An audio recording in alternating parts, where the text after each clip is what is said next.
Envelhecendo com fé. Enquanto cuida dos outros, cuide de si mesmo. Koji Okumura. Cresci em uma família na qual 3 gerações, meus avós, meus pais, meus 2 irmãos mais novos e uma tia, moravam todas juntas sob o mesmo teto. Minha avó cuidava da minha tia, que tinha problemas intelectuais e emocionais. Depois que minha avó faleceu, minha mãe assumiu total responsabilidade por minha tia e cuidava dela em nossa casa noite e dia. Minha tia acabou sendo internada em uma instituição. Embora fosse muito longe, minha mãe visitava regularmente.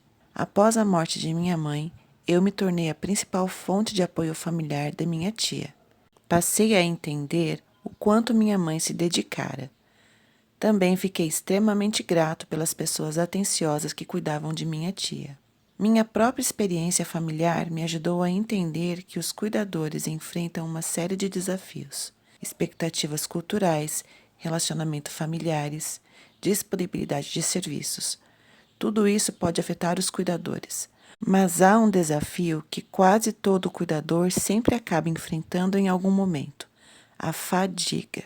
Isso ocorre sobretudo quando um idoso está cuidando de outro, geralmente um cônjuge cuidando do outro. Com efeito, as pesquisas indicam que os cuidadores com idade entre 66 e 96 anos que estão passando por estresse têm um risco 63% maior de mortalidade do que os não cuidadores.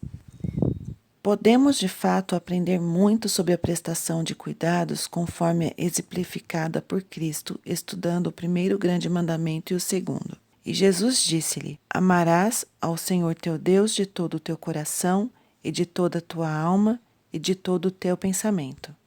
Este é o primeiro grande mandamento. E o segundo semelhante a este é: amarás a teu próximo como a ti mesmo. Nesses versículos, acredito que o Senhor está oferecendo um guia particularmente útil aos cuidadores. Em primeiro lugar, ame o Senhor. Não negligencie as coisas simples que o fortalecem espiritualmente. Ore, leia as Escrituras, busque paz no coração, sinta o poder e a força do amor do Pai Celestial por você. É bem provável que você já esteja cheio de amor pelo próximo, neste caso a pessoa quem você cuida. Mas será que você também ama a si mesmo de maneira justa? Em minha experiência, tanto como psicólogo quanto em minha própria família, descobri que os cuidadores muitas vezes sentem que devem fazer isso sozinhos. E isso simplesmente não é verdade. Os cuidadores que não aceitam ajuda quase sempre se esgotam em algum momento. Eles precisam permitir que outros os ajudem. Precisam deixar a família, os amigos e os ministradores e líderes da ala ou do ramo a par da situação.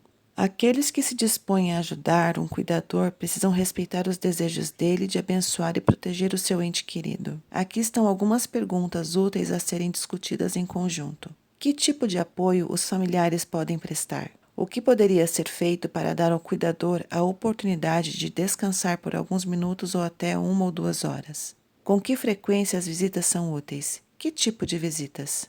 Como o cuidador pode encontrar tempo para renovar os convênios frequentados no templo, indo à igreja e recebendo o sacramento? Como o cuidador pode se beneficiar apenas por falar com alguém? Há necessidade de ajuda com alimentação, transporte ou trâmites para programas governamentais? Se você é cuidador, tenha em mente este conselho do Elder Jeffrey R. Holland do Quórum dos 12 Apóstolos. Para aqueles que buscam sinceramente carregar os fardos uns dos outros, é importante que fortaleçam a si mesmo e se ergam quando outros esperam e até mesmo exigem tanto de vocês. Ninguém é tão forte a ponto de nunca se sentir fatigado ou frustrado ou não reconhecer a necessidade de cuidar de si mesmo. Os cuidadores também precisam de cuidados. É preciso ter uma reserva antes de oferecer algo a alguém. Perguntas para refletir. Você conhece alguém que é cuidador? Como você poderia fortalecê-lo neste mês?